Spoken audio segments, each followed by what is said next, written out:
Prenez un tambourin qui sonne.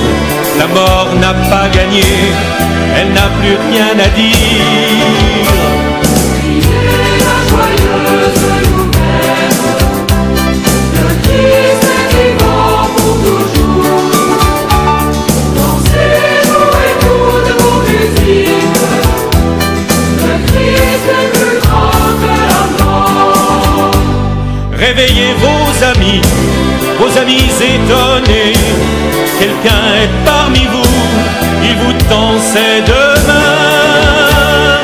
Criez la joyeuse nouvelle, le Christ est vivant pour toujours. Dansez, jouez toutes vos musiques, le Christ est plus grand que la mort.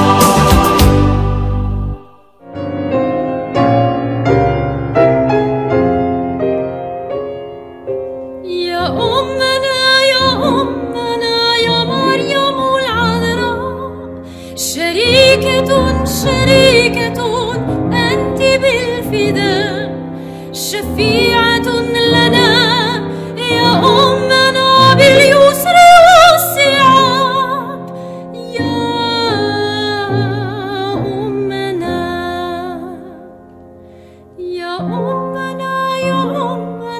يا مريم العذراء، شريكة أنت بالفداء، شفيعة لنا يا أمنا باليسر والصعاب. يا أمنا جبريل ناداك في السر نجاك، هيا إلى الدنيا التي سمعت همسا بلقياك.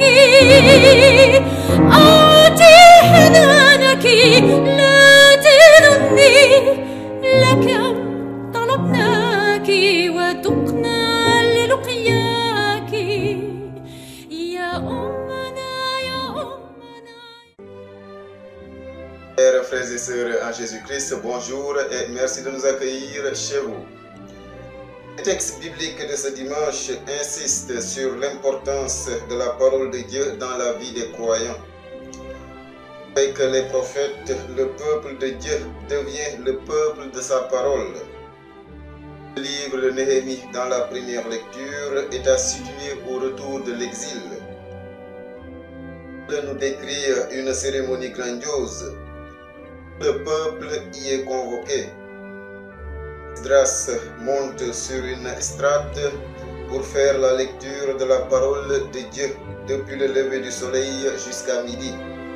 C'est ainsi que naît une liturgie sans prêtre et sans sacrifice. On n'y trouve que des prières, des lectures, des homélies et des chants.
La seconde lecture nous est donnée en plein dans la semaine de prière pour l'unité des chrétiens. Saint Paul s'adresse à des chrétiens divisés. Les divisions sont un contre-témoignage pour l'Église de Jésus-Christ. Depuis des années, des chrétiens catholiques, protestants et orthodoxes ont approfondi ensemble les textes de la parole de Dieu. Cela nous a permis d'avoir une traduction commune de la Bible. C'est autour du Christ et de sa parole que doit se construire l'unité des chrétiens. Il est la tête du corps et nous sommes les membres. Nous ne sommes pas le tout dans l'Église. Nous n'avons pas à nous considérer comme supérieurs aux autres. Notre seul guide, c'est le Christ.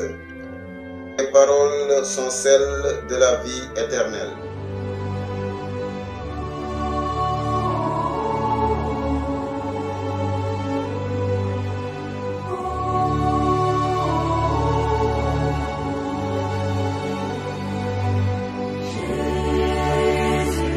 Adoramus te,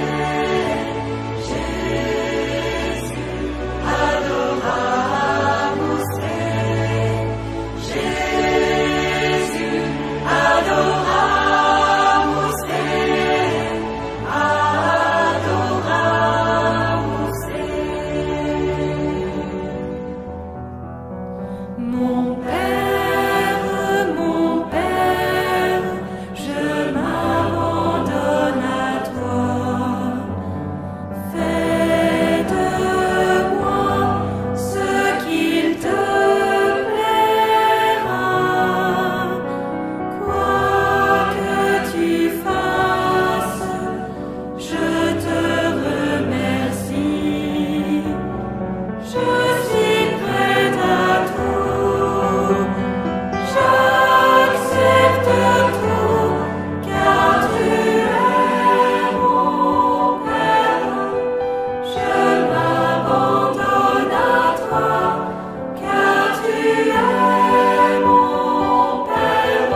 Lecture du livre de Néhémie.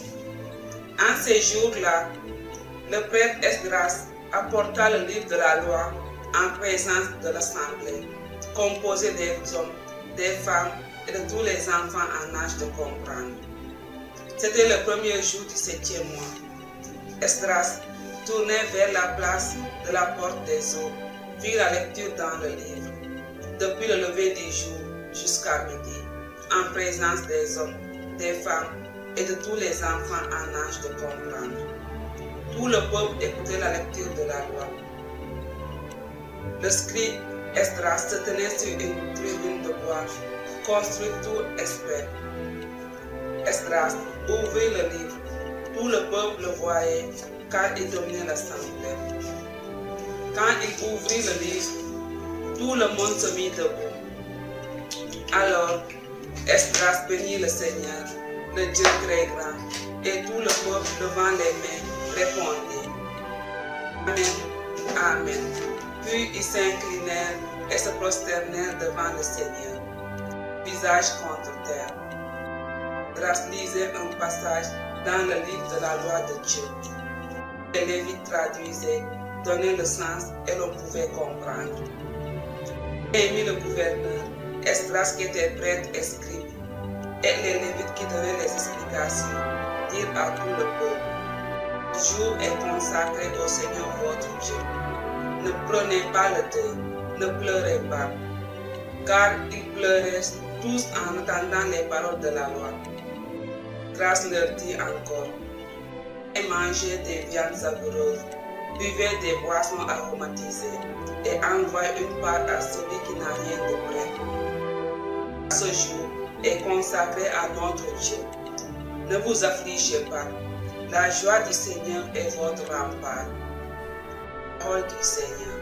Dieu entend ma plainte, pitié exauce ma prière.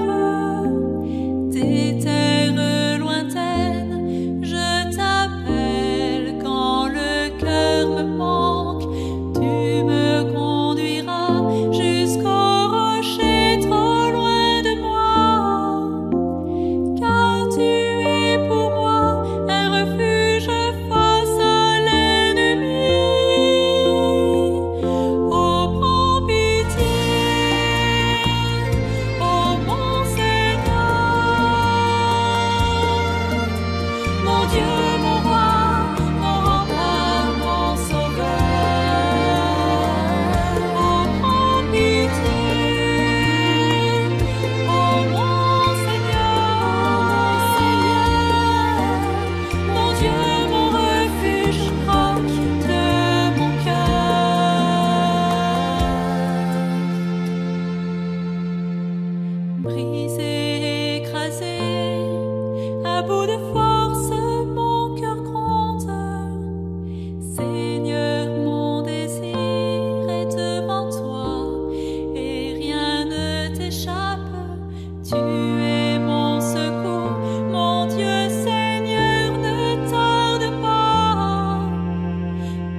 l'évangile de ce dimanche, nous comprenons que la parole de Dieu est une bonne nouvelle.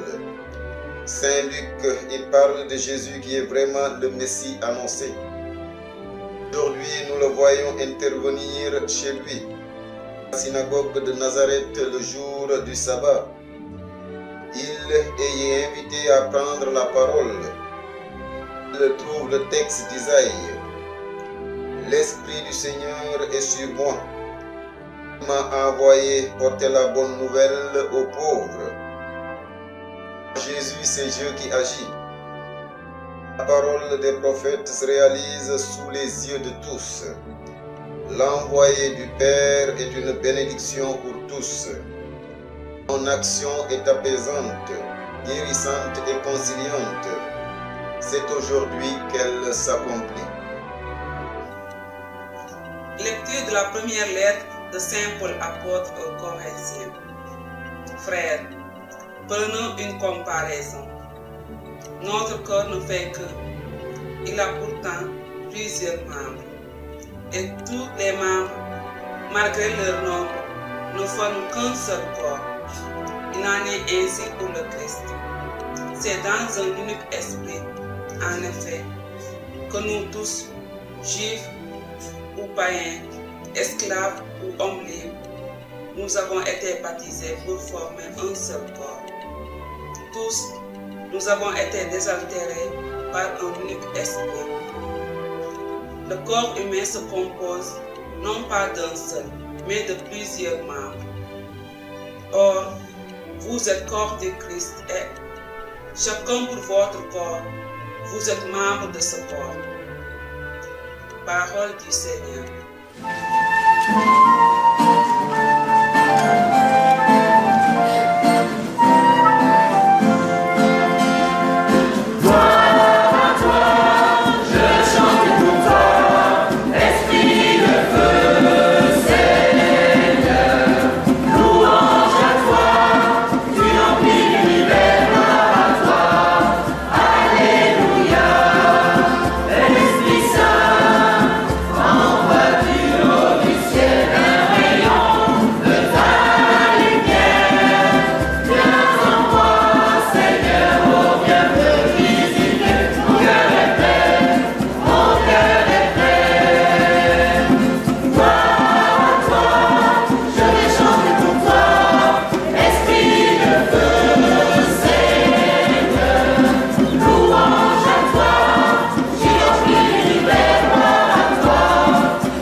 Plusieurs ont entrepris de composer un récit des événements qui se sont accomplis parmi nous, tels que nous les ont transmis ceux qui dès le début furent les témoins oculaires et sont devenus les serviteurs de la parole. C'est pourquoi j'ai décidé moi aussi, après m'être informé soigneusement de tout depuis les origines, d'en écrire pour toi, cher Théophile, un exposé suivi, afin que tu te rendes bien compte de la solidité des enseignements que tu as reçus.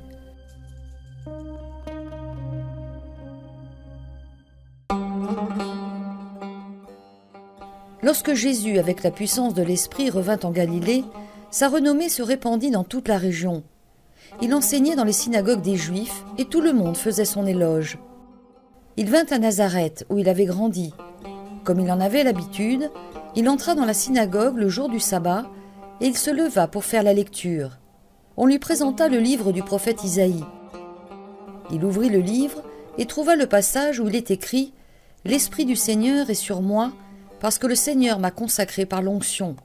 Il m'a envoyé porter la bonne nouvelle aux pauvres, annoncer aux prisonniers qu'ils sont libres et aux aveugles qu'ils verront la lumière, apporter aux opprimés la libération, annoncer une année de bienfaits accordée par le Seigneur. » Jésus referma le livre, le rendit aux servants et s'assit.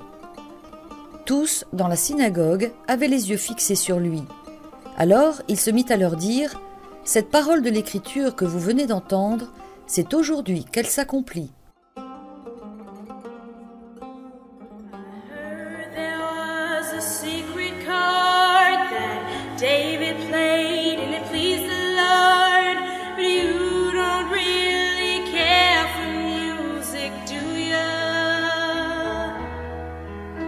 And it goes like this, the fourth, the fifth, the minor fourth, the major lift, the baffled king composing hallelujah, hallelujah, hallelujah,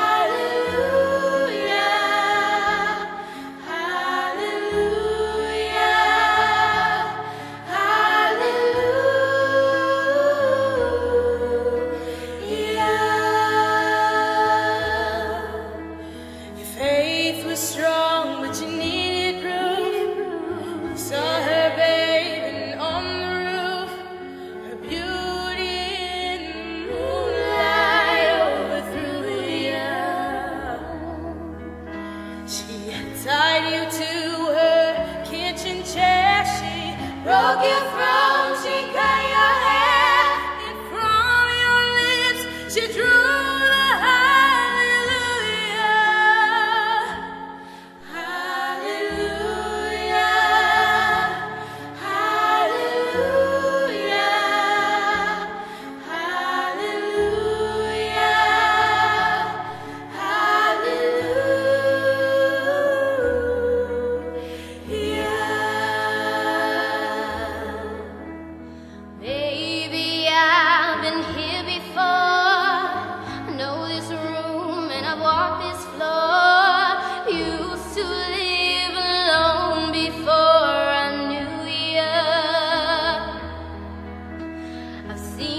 the flag on the marble dark, and when love's not a victory march, it's a cold and it's a broken hallelujah, hallelujah, hallelujah, hallelujah, hallelujah.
Bonjour mes amis. En ce troisième dimanche, on se retrouve avec une belle parole de Néhémie qui va nous exprimer une expérience importante pour le peuple. Tout le peuple se rassembla comme un seul homme sur la place située devant la devant la porte des eaux. D'abord, j'aimerais dire un tout petit commentaire sur « tout le peuple se présenta comme un seul homme ». C'est une belle expression qui nous dit que ce peuple-là était dans l'unité. Et si il se présente dans cette unité, c'est qu'il y a quelque chose qui va s'y produire où ils se sentent concernés. Ils se sentent tous concernés. Et il n'y a pas de division. Et ce texte de Néhémie nous parle à un moment donné où le peuple redécouvre la parole de Dieu. Qu'est-ce qui peut être proche de cette réalité-là dans nos vies? Nos parents peuvent nous parler pendant des années, des années, des années. Ça ne fait pas écho dans nos vies. Mais lorsqu'arrive un mûrissement, lorsqu'arrive une épreuve, lorsqu'arrive une difficulté, le message qu'ils nous transmettaient, qui à ce moment-là passait à côté de notre intérêt, tout à coup prend tout son relief. Je suis dans un immense temple ici, qui peut contenir 1800 personnes. Et on sait que dans les années 60, ça pouvait se remplir, on va dire, entre 50 et 60, ça pouvait encore se remplir 10 fois par dimanche, ou 7 fois, ou 6 fois. Et qu'actuellement, souvent le dimanche, j'ai à peu près 40 personnes. Il y a une parole qui est proclamée ici qui laisse beaucoup de nos contemporains indifférents, qui ne les interpelle pas pour venir se tenir comme un seul homme dans l'assemblée. Mais viendra un jour où cette parole sera redécouverte. Quand? Je ne suis pas dans le secret de Dieu. Mais que cette parole, elle sera comme désirée parce que une expérience aura profondément traversé ce peuple de Dieu qui ne se reconnaissait plus comme tel et qui vont être conduits à retoucher ou à revisiter une transmission qui leur a été faite par peut-être notre génération ou la génération qui suit. Et tous se tiendront et s'émerveilleront de ce que cette parole a à leur apprendre, à leur révéler, pour faire sens à leur existence qui n'a pu trouver ailleurs la direction et la profondeur de la réalité dans laquelle ils sont plongés. Alors, on peut relire ce texte-là, que je ne vous commenterai pas verset par verset, mais dans cette dimension. La deuxième lecture va nous parler de l'unité des membres du corps du Christ. C'est une image qu'on connaît beaucoup. C'est le texte de Paul qui nous dit que chaque membre est important et que l'œil, ce n'est pas l'oreille, puis que et la vue et l'audition, c'est des réalités qui sont excessivement importantes, qu'il y en a qui sont appelés à être prophètes, qu'il y en a qui sont appelés à être apôtres, qu'il y en a qui sont appelés à être enseignants, il y en a d'autres qui sont appelés au service. Bon, on connaît assez bien ce texte-là.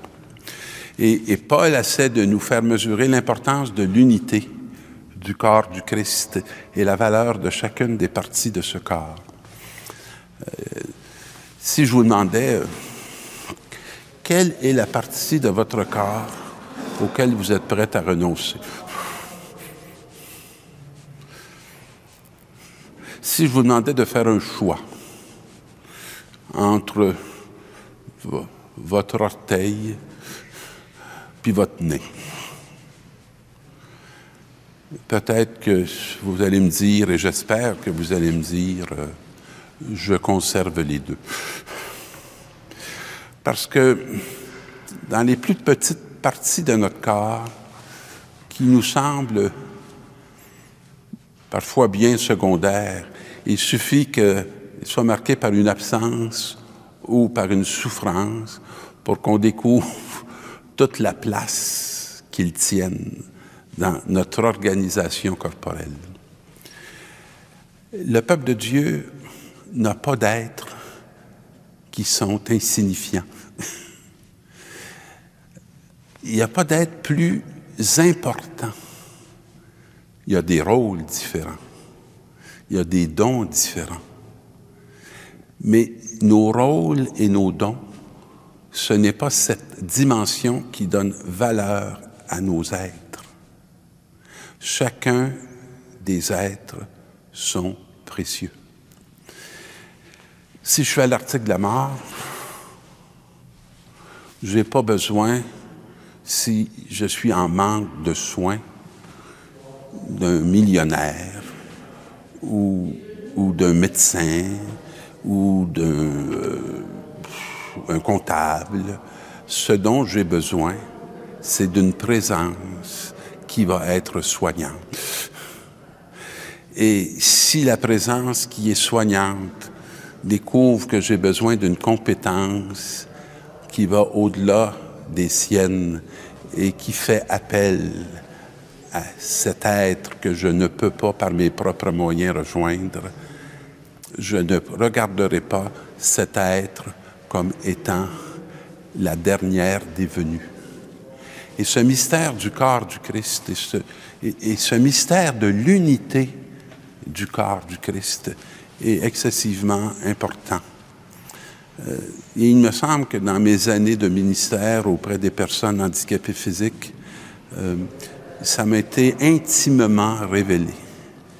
Et combien j'ai pu contempler, admirer, reconnaître l'œuvre exceptionnelle de Dieu à travers des gens parfois très simples qui, aux yeux du monde, n'étaient pas reconnus comme pouvant apporter et étaient souvent reconnus comme des assistés ou comme des gens qui étaient comme un poids pour notre société, alors qu'ils étaient bien autant des dons que n'importe lequel d'entre nous.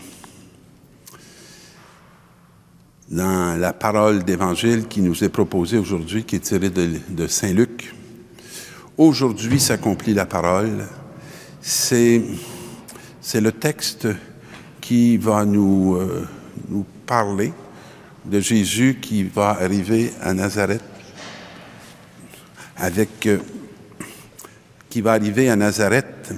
et qui va se lever dans la synagogue et faire la lecture du livre d'Isaïe et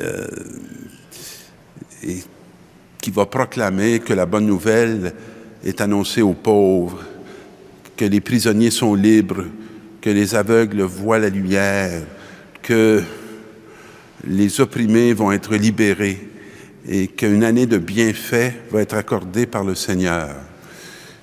Et c'est intéressant, quand il referme le livre et le rend au servant, Jésus ajoute ceci: « Cette parole que vous entendez est accomplie pour vous aujourd'hui. » L'aujourd'hui de Dieu est une réalité dont on ne doit pas perdre de vue. On peut lire la parole, on peut lire les évangiles en s'imaginant que cette réalité était merveilleuse dans le passé. Mais cette parole nous dit, cette parole s'accomplit aujourd'hui pour vous. Et chaque fois qu'un homme, chaque fois qu'un humain, que l'humanité se mobilise et reçoit cette éternelle présence de l'amour de Dieu qui se manifeste à travers toutes les époques, on peut toucher que nous sommes dans un temps de grâce et un temps de bienfait. Je nous invite à être conscients de la responsabilité qui est la nôtre comme croyants et comme chrétiens, de pouvoir nous aussi, à la suite de Jésus, de dire « Aujourd'hui, cette parole est accomplie pour vous. » Mes amis, bonne semaine et bonne mission.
Entouré de séraphins, il s'avance sur les nuées, fait des anges ses messagers, de la terre son marchepied, oh, oh, adoré par les rachetés.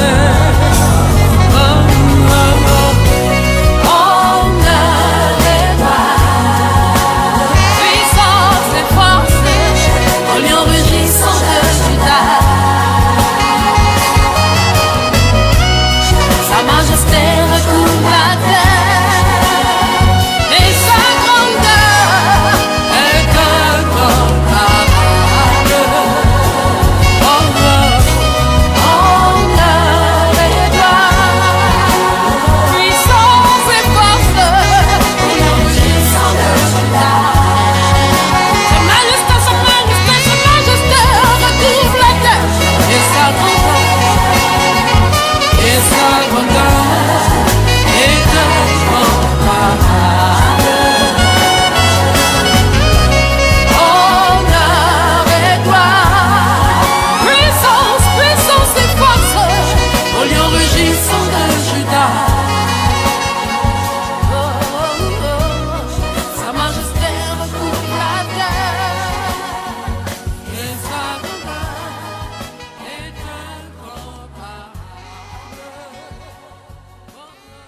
D'autres se réjouissent de cette action bénéfique de Jésus qui fait la notoriété de son village. Certains seront si enthousiastes qu'ils le suivront. D'autres seront scandalisés, prêts à l'exécuter. Mais rien ni personne ne peut empêcher la parole de Dieu de suivre son chemin et de produire du fruit. Cette bonne nouvelle sera diffusée dans les églises primitives, puis dans le monde entier. Il y aura des divisions, des rivalités et des ruptures. Mais la parole et les actions de Jésus ont toujours été à l'œuvre.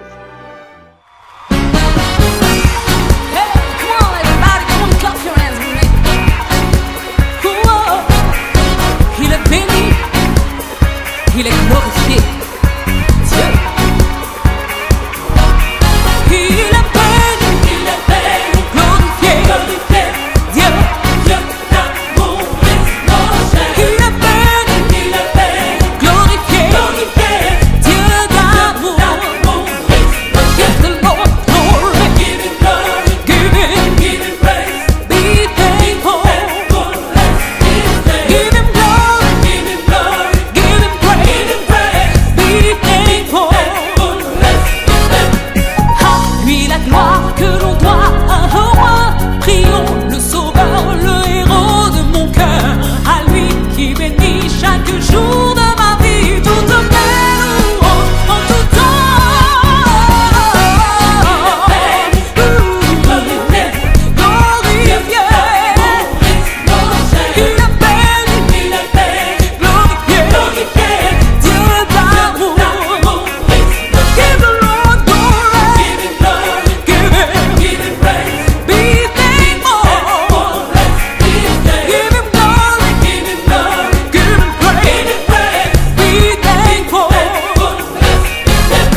Sœur Claire, 3e dimanche de l'année C, donc Saint-Luc, le début de Saint-Luc.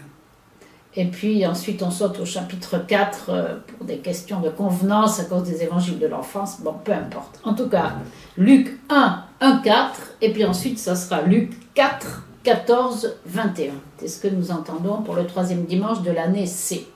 Alors, je voudrais commencer en disant quelques mots de Saint-Luc, puisque nous sommes une année Luc, et que là, on lit le début de l'évangile selon Saint-Luc. Il a un très beau nom, hein, c'est la même chose que Lucie, ça veut dire la lumière, et il nous a apporté des lumières magnifiques sur le mystère de la personne du Seigneur. Voilà. C'était un compagnon de Saint Paul.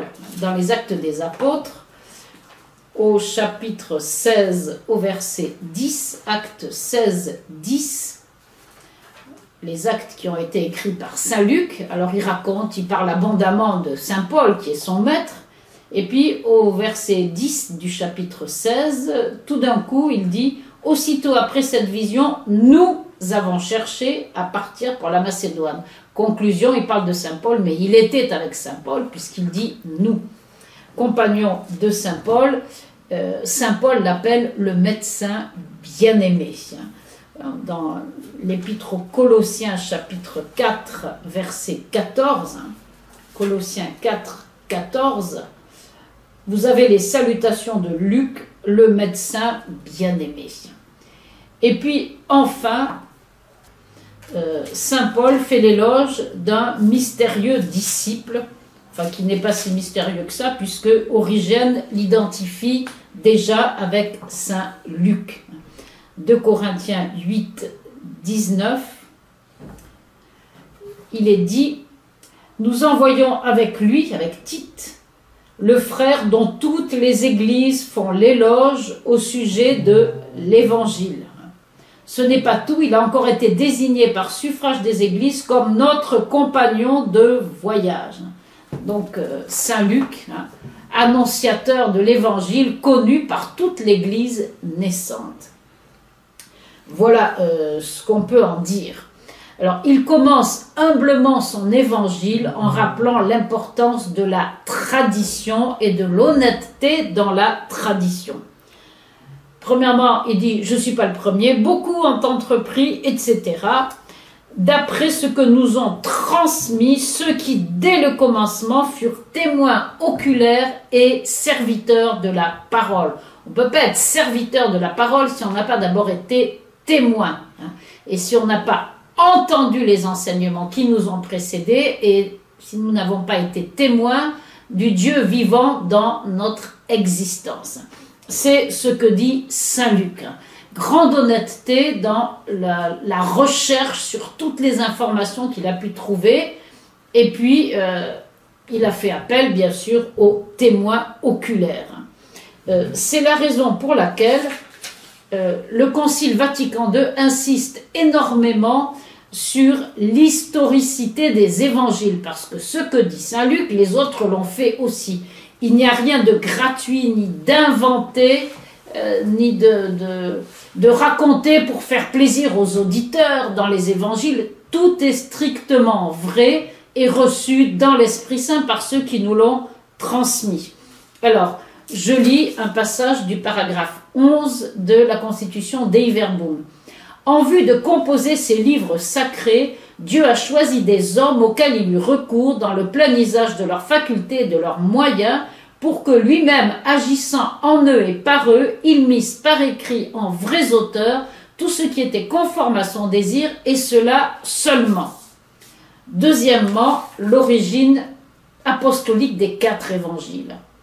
Toujours et partout, donc ça c'est le paragraphe 18 de Dei Verbum, toujours et partout l'Église a tenu et tient l'origine apostolique, ça veut dire elle remonte aux apôtres, des 4 évangiles. Ce que les apôtres en effet sur l'ordre du Christ ont prêché, eux-mêmes et des hommes de leur entourage, nous l'ont sous l'inspiration divine de l'Esprit transmis dans des écrits qui sont le fondement de la foi, à savoir l'évangile quadriforme, 4 formes, selon Matthieu, Marc, Luc et Jean. Et je termine avec le paragraphe 19 de Dei Verbum. la Sainte Mère Église a tenu et tient fermement et avec la plus grande constance que ces 4 évangiles, dont elle affirme sans hésiter l'historicité, transmettent fidèlement ce que Jésus, le Fils de Dieu, durant sa vie parmi les hommes, a réellement fait et enseigné pour leur salut éternel jusqu'au jour où il fut enlevé au ciel. Tout ça, c'est évidemment le cas pour Saint Luc, dont nous entendons le début de l'Évangile. La tradition, c'est la base de notre foi. On n'a rien à inventer, on a à recevoir humblement avec ce que nous sommes. Je vous rappelle la magnifique homélie de saint Étienne au chapitre 7 du livre des Actes des Apôtres, au verset 38, quand il parle de Moïse, il dit « Il reçut les paroles de vie pour nous les donner ». Et encore, saint Paul, dans la première épître aux Corinthiens, au chapitre 15, on connaît bien ce passage, début du chapitre 15, « Je vous rappelle, frères, l'évangile que je vous ai annoncé, que vous avez reçu et dans lequel vous tenez ferme, par lequel aussi vous vous sauvez si vous le gardez tel que je vous l'ai annoncé, sinon vous auriez cru en vain. Je vous ai donc transmis en premier lieu ce que j'avais moi-même reçu. » Donc c'est exactement de cette manière que se situe saint Luc. Et quant au lien entre le fait d'être témoin et d'annoncer la parole, saint Paul l'a entendu de ses oreilles, de la bouche du Seigneur lui-même, tel qu'il le raconte au chapitre 26 du livre des Actes des Apôtres, au verset 16. « Voici pourquoi je te suis apparu, pour t'établir serviteur et témoin de la vision dans laquelle tu viens de me voir, etc. » Serviteur et témoin. Saint Luc est les deux à la fois. Il est serviteur et témoin. C'est pour ça qu'on aime beaucoup son évangile, comme les 3 autres d'ailleurs, mais pour ça que c'est quand même extraordinaire de pouvoir s'y plonger. Surtout si on porte le nom de Théophile, parce que son évangile s'adresse à un Théophile. Bon, peut-être bien qu'il avait un disciple qui s'appelait Théophile, mais en même temps, Théophile, ce sont ceux qui aiment Dieu et que Dieu aime, si vous voulez. Donc, tous les Théophiles se plongent avec joie dans l'évangile selon saint Luc, puisqu'il leur est adressé. Alors, la fin de ce verset 14, c'est-à-dire du début de l'évangile selon saint Luc, je t'ai raconté tout ça pour que tu te rendes bien compte de la solidité des enseignements que tu as entendus. Solidité des enseignements que tu as entendus. Les enseignements que tu as entendus, on pourrait dire les enseignements dont tu t'es fait l'écho. Et c'est l'histoire de la catéchèse. Vous avez ici pour la première fois en grec le mot catéchèse. Ça veut dire je me fais l'écho de ce que j'ai reçu. Et la solidité des enseignements, on trouve ça dans la première lecture, dans le livre de Néhémie, quand il est dit que Néhémie ouvre le livre, etc., il lève les mains, et tout le peuple le voit, et tout le peuple dit « Amen, Amen ». Ça veut dire, tout ce qui est dans cette parole, c'est la solidité de notre vie, c'est là-dessus qu'on veut s'appuyer. Voilà. Donc ça, c'est la première partie du texte que nous entendrons dimanche prochain. Enfin, le 3e dimanche, c'est. Je passe maintenant à la 2e partie de cet évangile qu'on va entendre pour le 3e dimanche de l'année C et qui se situe au chapitre 4 de Saint Luc. Donc on passe plusieurs chapitres pour en arriver à Jésus faisant la lecture un Shabbat à la synagogue de Nazareth. Et il lit quoi? Il lit le texte du jour, bien entendu. Il déroule le rouleau du prophète Isaïe et il le lit et il le commente.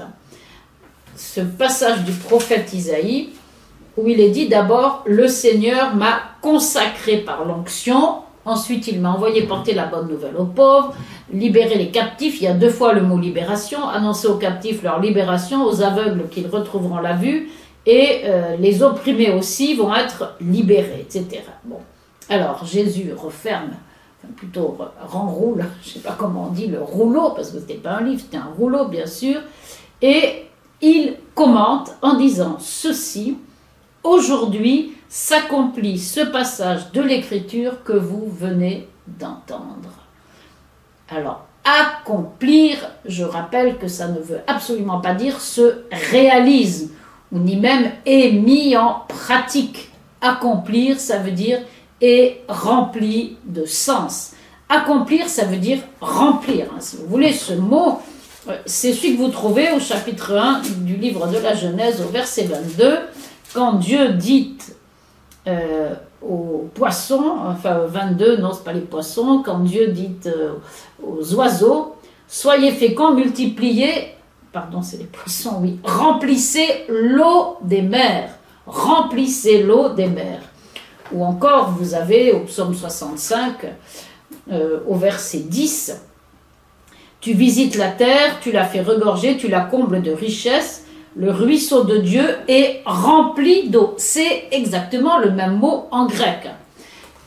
Ce que Jésus dit dans l'évangile selon saint Matthieu au chapitre 5 au verset 17, Matthieu 5, 17, je ne suis pas venu abolir mais accomplir. Ça veut dire donner un sens plénier, remplir de sens toutes les Écritures. Tout l'Ancien Testament a du sens, bien sûr, sans la personne de Jésus, mais un sens incomplet. Le sens complet est donné par Jésus. Donc quand Jésus commente les Écritures, il explique comment maintenant aujourd'hui nous avons le sens plénier et nous n'avons plus rien à attendre.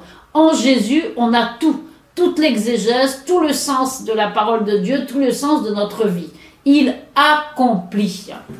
Alors, comment accomplit-il ce qui est dit du prophète Isaïe? L'Esprit du Seigneur est sur moi.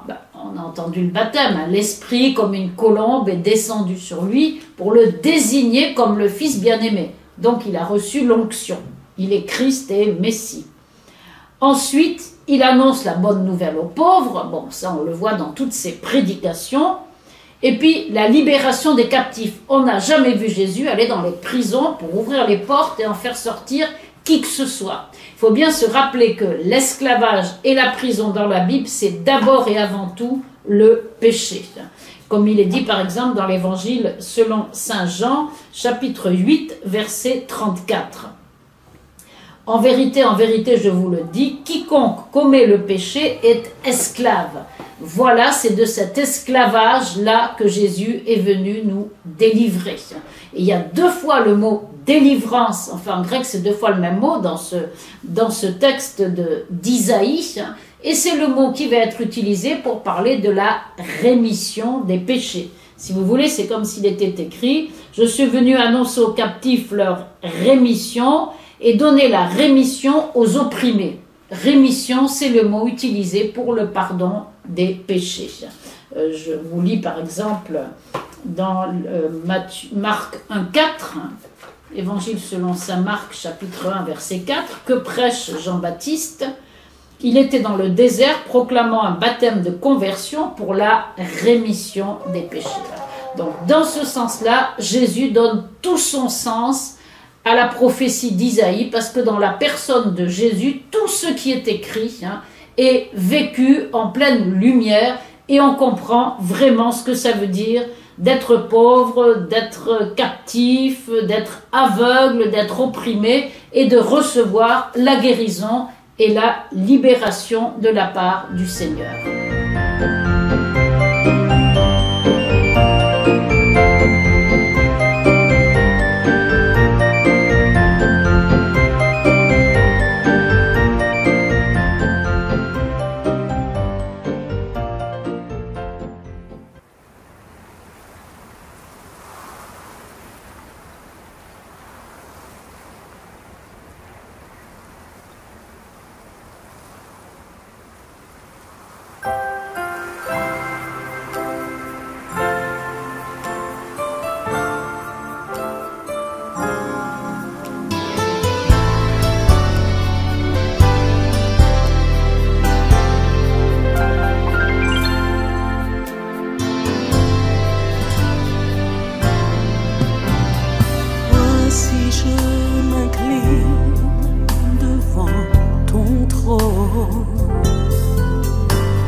cœur heureux et reconnaissant, je te consacre ma vie, car tu es tout pour moi, tu es mon roi.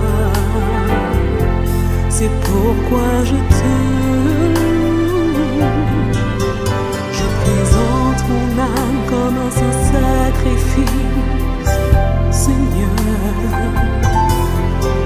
Qu'elle soit transformée, renouvelée.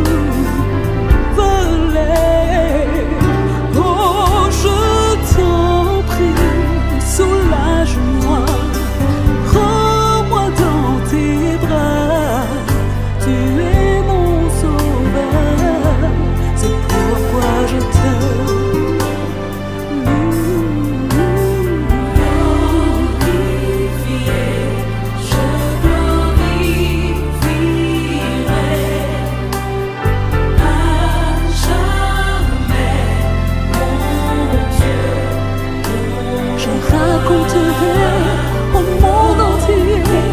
toutes les merveilles que tu fais. À jamais, mon Dieu,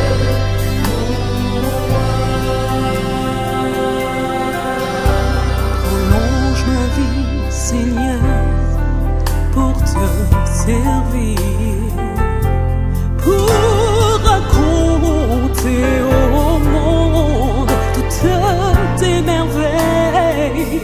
Tu es Dieu, ta miséricorde et ton amour dureront à jamais. C'est pourquoi je te loue, Seigneur, oh Dieu, glorifié.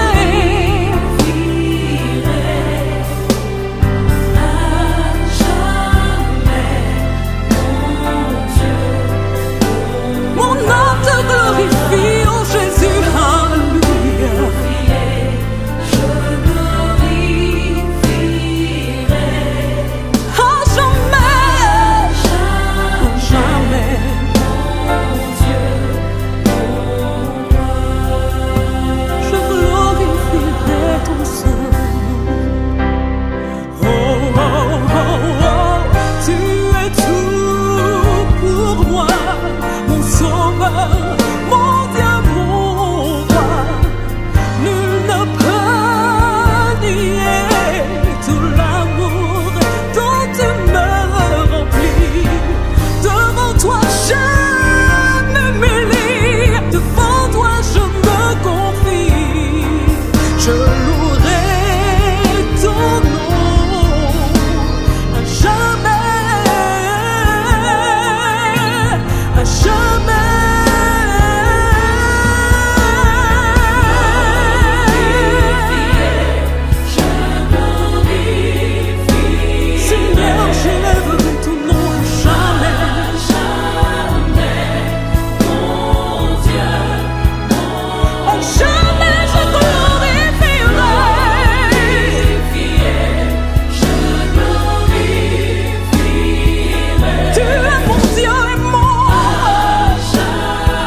Tu m'as sauvé, tu m'as rendu.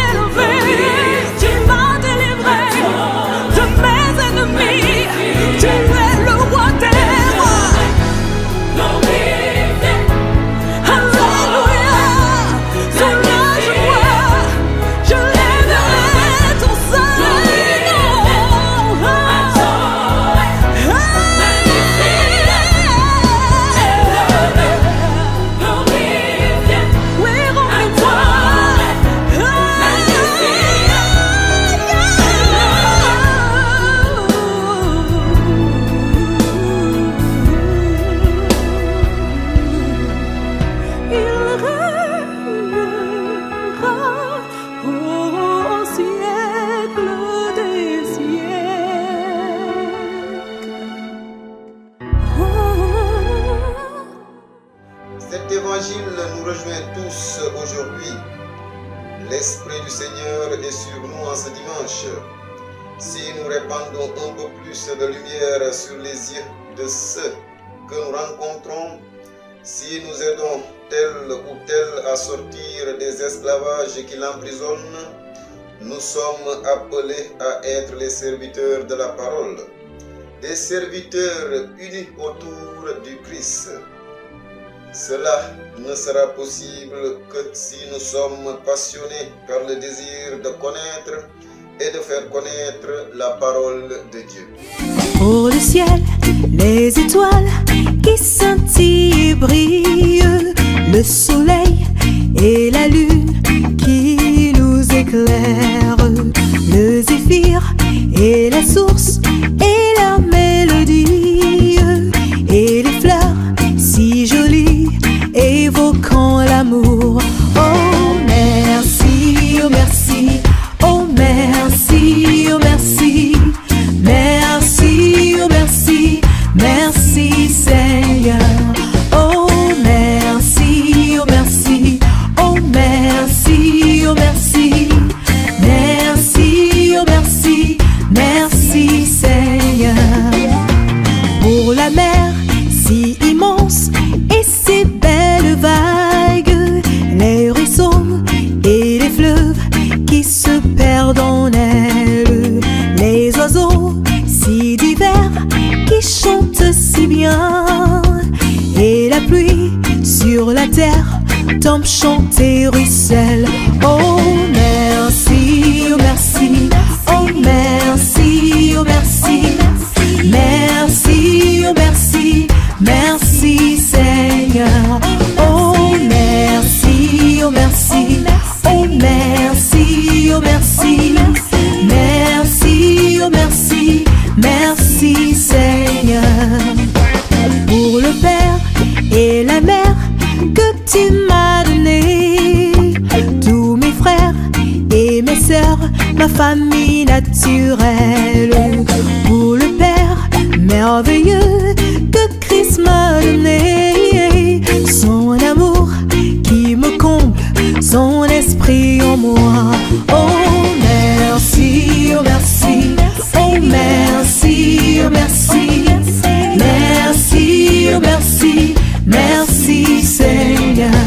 Oh merci, oh merci, oh merci, oh merci, merci, oh merci, merci Seigneur.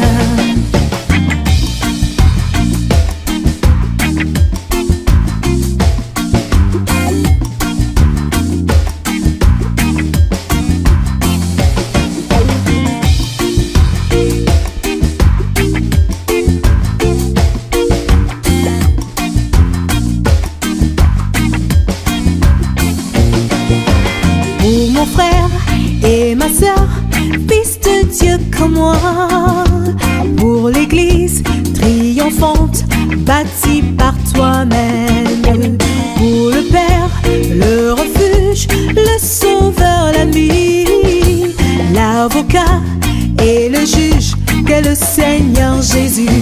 Oh merci, oh merci, oh merci, oh merci, merci, oh merci, merci Seigneur. Oh merci, oh merci, oh merci, oh merci, merci, oh merci, merci Seigneur. Oh merci, oh merci, oh merci, oh merci, merci, oh merci, merci Seigneur. Oh merci, oh merci, oh merci, oh merci, merci, oh merci, merci Seigneur.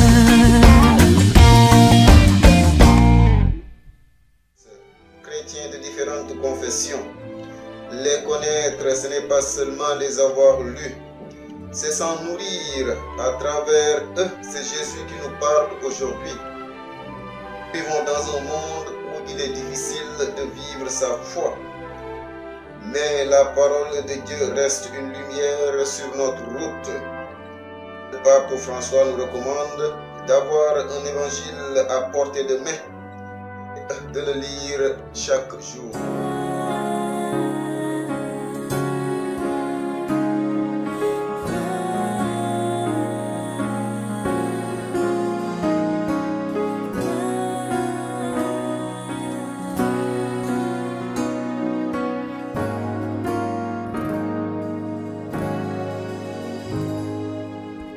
My sole purpose is to magnify, exalt you, O Most High. O Lord, you are, I give you everything. My life is yours today. It's all for you. You are my everything, my closest friend in need. 'Cause life without you will have no peace. I surrender my all to thee. Oh, my said it's my purpose to magnify. God, it's your destiny that wrote my life. Everything is by your side. Purpose is glorified. The call is now. Call is now. No time to lose. Now's the time for you to choose. You hold my world, my dreams and path. You hold my world. You know my every need. There's none like you. I worship thee. This praise is yours. It's all for you. It's all for you. My purpose is to magnify. Destiny has rolled my life. Everything is by your side. My purpose is to glorify. Listen to the call. You got no time to lose. Now is the time for you to choose.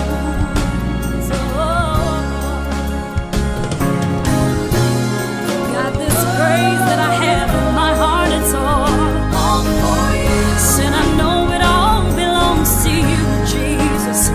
You deserve it. God, you deserve glory. All for you. It is all for you.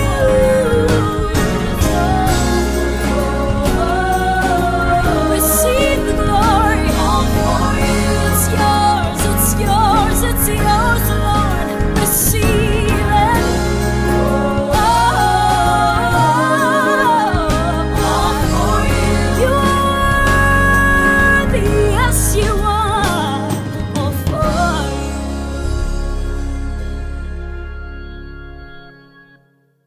Chers frères et sœurs en Jésus-Christ, si nous aimons le Christ, nous ferons tout pour mettre les gens en contact avec sa parole libératrice. À nous de profiter de cette chance qui nous est offerte. C'est aujourd'hui que Dieu nous est révélé. Sa parole doit être accueillie avec le même respect que l'Eucharistie. Bonne semaine dans le Christ et bonne suite de programme. C'est à toi que revient la louange, éternel Dieu pour l'éternité. C'est à toi que revient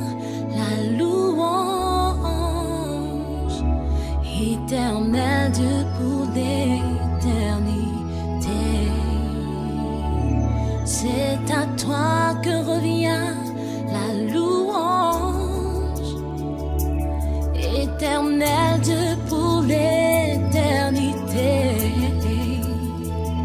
C'est à toi que revient la louange. Éternel Dieu pour l'éternité.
Tu es grand et tu règnes dans ma vie.